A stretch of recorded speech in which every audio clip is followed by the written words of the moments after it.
Assalamualaikum warahmatullahi wabarakatuh. Berikut PowerPoint tugas dasar Ilmu Kesehatan Masyarakat Tiffany Aurelia Rinjani dengan NIM G1D1211125 dari kelas 1C Prodi Ilmu Kesehatan Masyarakat dengan dosen pengampu Bu Lian Wardini SST MKM dengan judul Teori dan Konsep Potret dan Pembangunan Kesehatan dan SKN atau Sistem Kesehatan Nasional. Yang pertama, pengertian SKN atau Sistem Kesehatan Nasional sendiri itu adalah suatu tatanan yang menghimpun berbagai upaya bangsa Indonesia secara terpadu dan saling mendukung guna menjamin derajat kesehatan yang setinggi-tingginya sebagai perwujudan kesejahteraan umum seperti dimaksud dalam pembukaan UUD 1945. Yang kedua, yaitu tujuan SKN atau Sistem Kesehatan Nasional. Tujuannya yaitu terselenggaranya pembangunan kesehatan oleh semua potensi bangsa, baik masyarakat, swasta, maupun pemerintah secara sinergis, berhasil guna dan berdaya guna sehingga tercapainya derajat kesmas yang setinggi-tingginya. Selanjutnya, yaitu dasar SKN atau Sistem Kesehatan Nasional itu sendiri ada 7. Yang pertama, peri kemanusiaan. Yang kedua, hak asasi manusia. Yang ketiga, adil dan merata. Yang keempat, tata kepemerintahan yang baik. Dan yang kelima, pengutamaan dan manfaat. Yang keenam, kemitraan. Dan yang ketujuh, pemberdayaan dan kemandirian masyarakat. Asas SKN atau Sistem Kesehatan Nasional itu sendiri: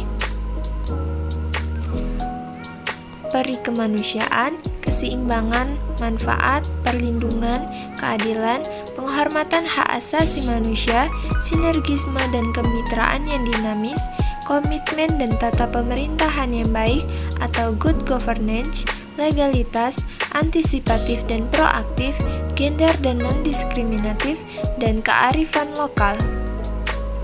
Kedudukan SKN Sistem Kesehatan Nasional itu sendiri ada sebagai suprasistem SKN, adalah sistem penyelenggaraan negara. SKN bersama dengan berbagai subsistem lain diarahkan untuk mencapai tujuan bangsa Indonesia seperti yang tercantum dalam pembukaan UUD 1945. Kedudukan SKN terhadap sistem nasional lain. Yang pertama, sistem pendidikan nasional, sistem perekonomian nasional, sistem ketahanan pangan nasional, sistem Hankamnas, dan sistem-sistem nasional lainnya.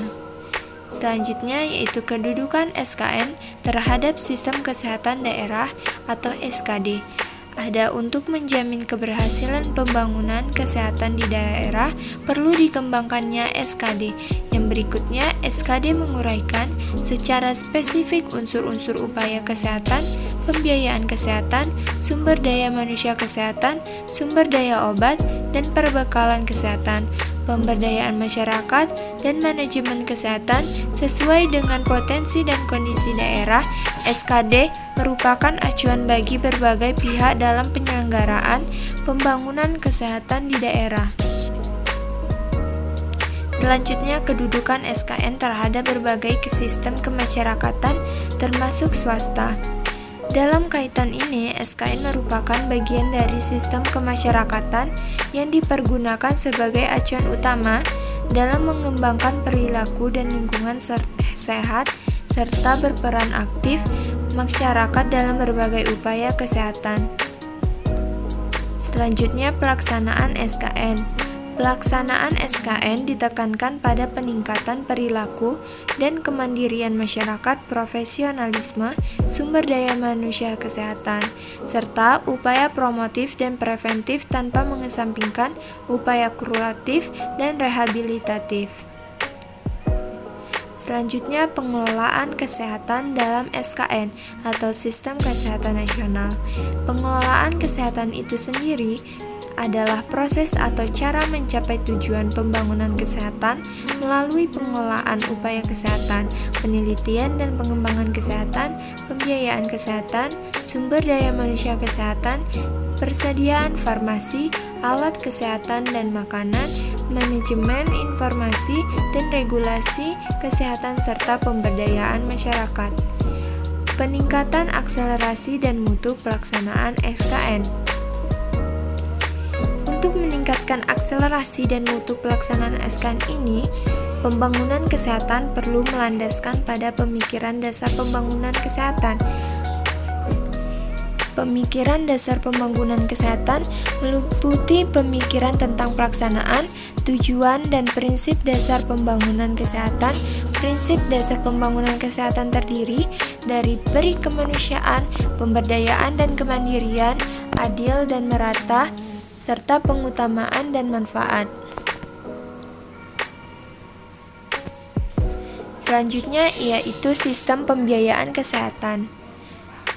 Subsistem pembiayaan kesehatan adalah pengelolaan berbagai upaya penggalian, pengalokasian, dan pembelanjaan dana kesehatan untuk mendukung penyelenggaraan pembangunan kesehatan guna mencapai derajat kesehatan masyarakat yang setinggi-tingginya. Dasar pembangunan kesehatan dibagi menjadi 4. Yang pertama, peri kemanusiaan. Yang kedua, pemberdayaan dan kemandirian. Yang ketiga, adil dan merata. Yang keempat, pengutamaan dan manfaat. Selanjutnya, visi dan misi pembangunan kesehatan. Yang pertama yaitu visi pembangunan kesehatan sendiri ada 6. Yang pertama, lingkungan yang bebas dari polusi. Yang kedua, tersedianya air bersih.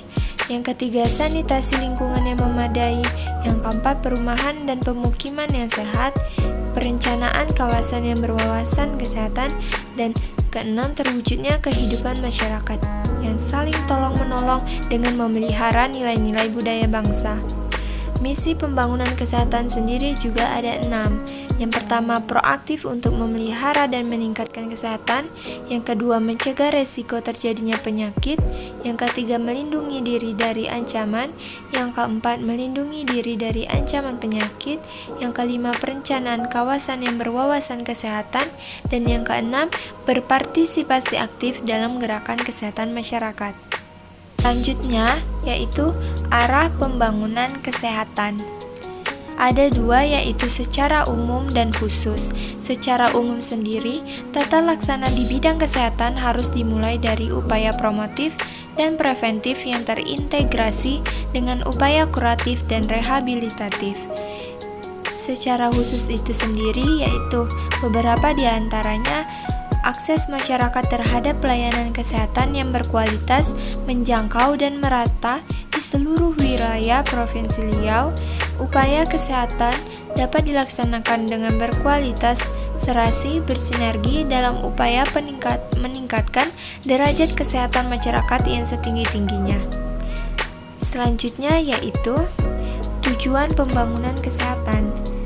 Tujuannya yaitu meningkatkan kesadaran, kemauan dan kemampuan hidup sehat bagi setiap orang agar terwujud derajat kesehatan masyarakat yang optimal melalui terciptanya masyarakat, bangsa dan negara Indonesia yang ditandai penduduk yang hidup dengan perilaku dalam lingkungan sehat, memiliki kemampuan untuk menjangkau pelayanan kesehatan yang bermutu secara adil dan merata, serta memiliki derajat kesehatan yang optimal di seluruh wilayah Republik Indonesia. Selanjutnya yaitu strategi pembangunan kesehatan, yaitu penurunan angka stunting, penurunan kematian ibu dan bayi, perbaikan pengelolaan sistem JKN, penguatan pelayanan kesehatan, isu terkait obat dan alat kesehatan. Selanjutnya itu tantangan kedokteran atau kesehatan modern. Dari dalam negeri, tantangan itu berupa pemenuhan kecukupan jumlah dokter yang ideal baik antara pusat dan daerah, serta disesuaikan dengan jumlah penduduk.